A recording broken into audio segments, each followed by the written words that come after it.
要看到2024年的日头光，真侪半暝啊呢，就真侪民众去景点等待咯。不过这天气无讲介好，伫花莲七七潭、屏东的这个龙盘公园，还有台南主镇，拢因为云伤过高，无法度看到日出。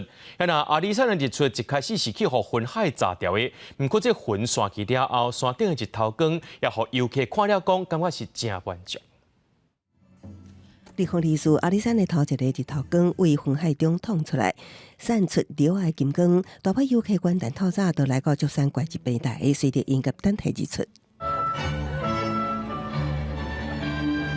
等20分钟，云层渐渐散开，日头总算走出来。虽然无真有气势，日出大景，游玩气氛真侪人摕手机翕相。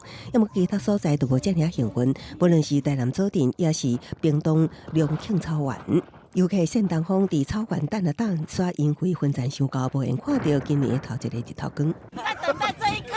对啊，哦，第一次来的，会不会觉得失望？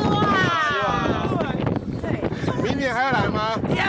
2024，我考一次过。就千名来自各地游客，大家兴趣无减，欢喜下完，互相讲新年快乐，期待明年过来。那伫东部花莲，游客透早穿高外套，来到七彩潭烟花，伫强大海风中等日头光，可惜天公伯呀，游玩是无到早港。我太敏感。我在这里读2年是还没有看到过，还没哦，就是你来都灰蒙蒙，都是灰灰的，都看不到，对吧？学生连2年都无看到日头光，虽然有一寡失望，不过多数民众也拢认为，就算无看到日头光，新的一年身边有家人朋友陪伴，平平安安，就是上大的幸福。记者综合报道。